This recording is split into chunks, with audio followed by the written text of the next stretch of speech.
Hello students, welcome to the channel JAC board number 1। आज के इस वीडियो में हम लोग चैप्टर 2 लॉस्ट स्प्रिंग का मोस्ट 35 इम्पोर्टेंट क्वेश्चन देखने वाले हैं, जो हम लोगों का मैराथन सीरीज चल रहा था टर्म 1 एग्ज़ाम के लिए जैक बोर्ड, जो नवंबर में होने वाला है उसके लिए।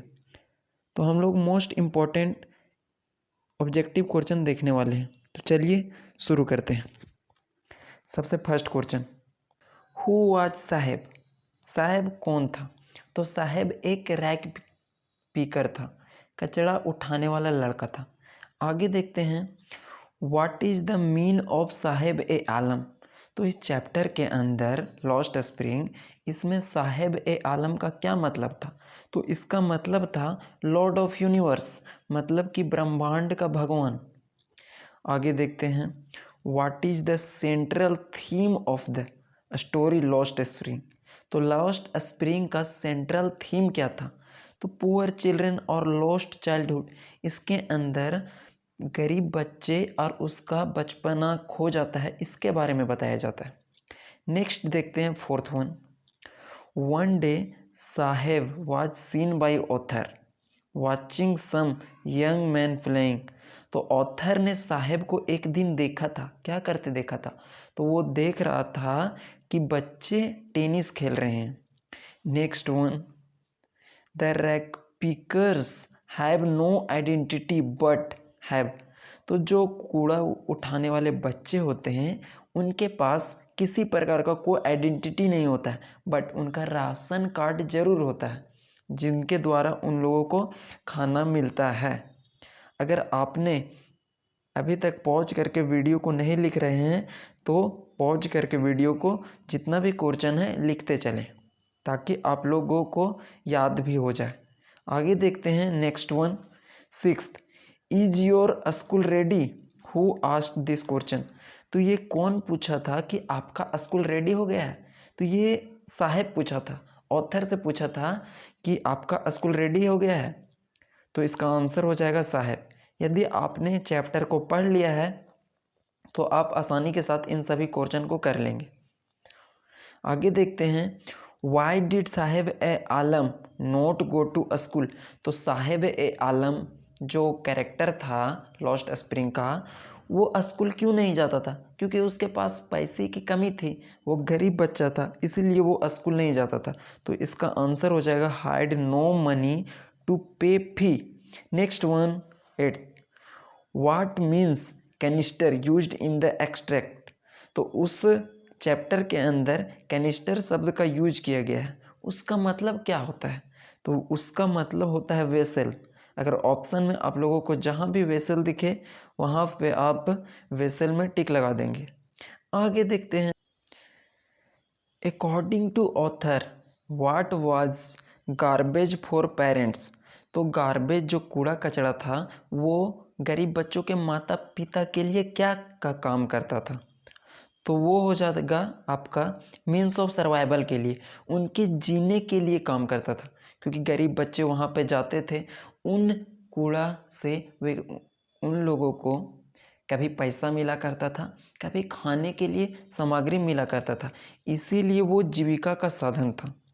नेक्स्ट देखते हैं 10th one, what is Saheb holding while on his वे?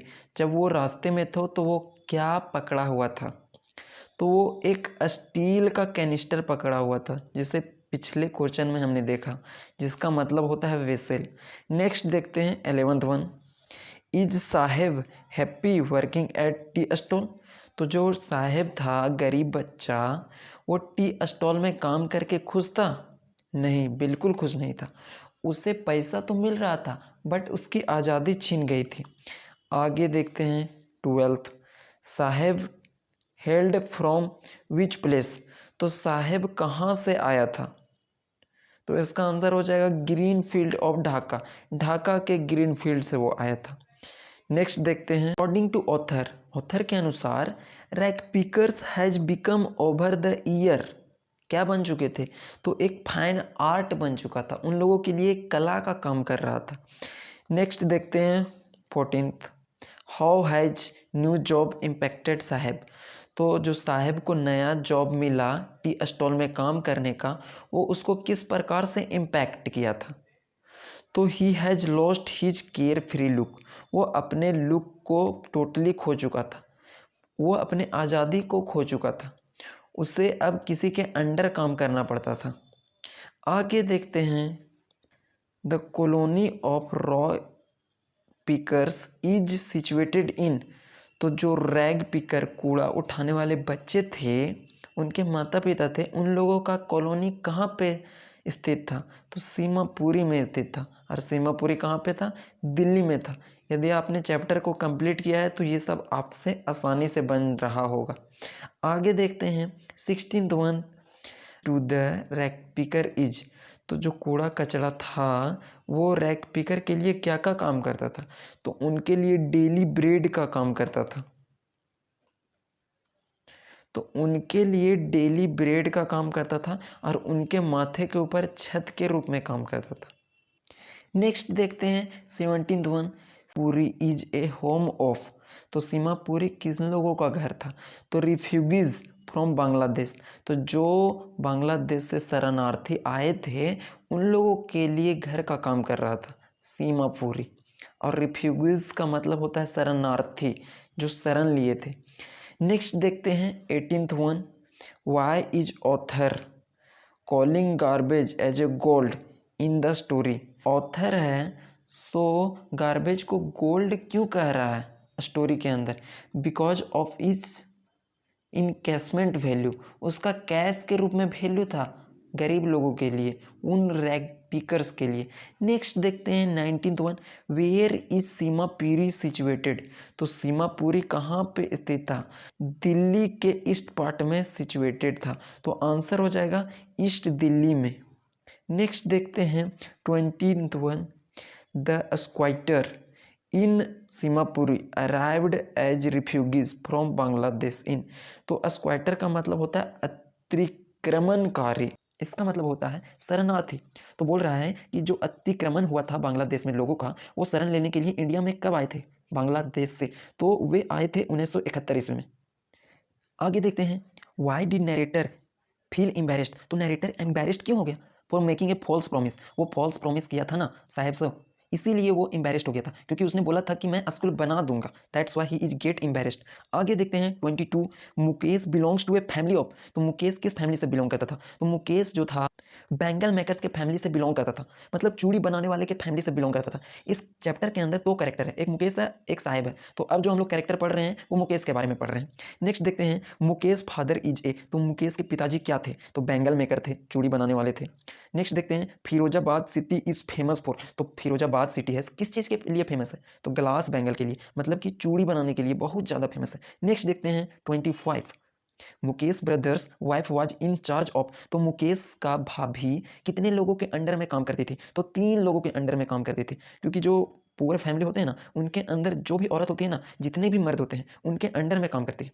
आगे देखते हैं, is content to dream of cars, वो है सो कार चलाने के बारे में सोच रहा था। हु इज ही, यहाँ पे ही है सो किसके बारे में बात किया जा रहा है? तो वो मुकेश है, मुकेश सोचता है कि मैं कार चलाऊंगा। नेक्स्ट देखते हैं, he is his Karma his destiny who says, तो इसने इसे किसने बोला था कि यह उसका कर्म है, उसका डेस्टिनी है? तो मुकेश की दादी माँ ने बोला था, आंसर हो जाएगा मुकेश ग्रैंड मदर। नेक्स्ट देखते हैं 28, what did Mukesh want to become, तो मुकेश एक्चुअल में क्या बनना चाहता था? तो वो मोटर मैकेनिक्स बनना चाहता था। आगे देखते हैं 29, how many children are engaged in child labour in Firozabad, तो लगभग 20,000 से ज़्यादा बच्चे फिरोजाबाद में काम कर रहे थे। आगे देखते हैं 30, where did Mukesh takes author to, तो मुकेश जो है वो ऑथर को कहाँ पे ले जाता है? तो ऑथर को मुकेश अपने घर ले जाता है। नेक्स्ट देखते हैं 31, what was Mukesh brother wife doing when author reach his house, तो मुकेश की भाभी क्या कर रही थी जब मुकेश और ऑथर उसके घर पहुंचे? तो वो खाना बना रही थी, आंसर हो जाएगा सी वाज कुकिंग।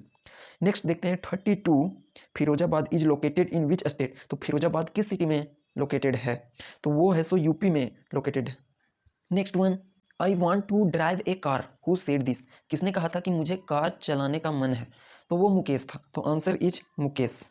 नेक्स्ट देखते हैं 34 number, who will be hold up by the police if they try to get organised, तो किन लोगों को घसीटा जाता यदि वो ऑर्गेनाइज होने की कोशिश करते? तो group of young man, Firozabad के अंदर जो ग्रुप ऑफ यंग मैन थे उन लोगों को घसीटा जाता। नेक्स्ट देखते हैं 35, Savita a young girl is seen by author. तो ऑथर जब मुकेश के घर गई तो सविता जो छोटी बच्ची थी वो क्या कर रही थी, तो वो है सो सोल्डरिंग पीस ऑफ ग्लास को सोल्डरिंग कर रही थी। Thank you.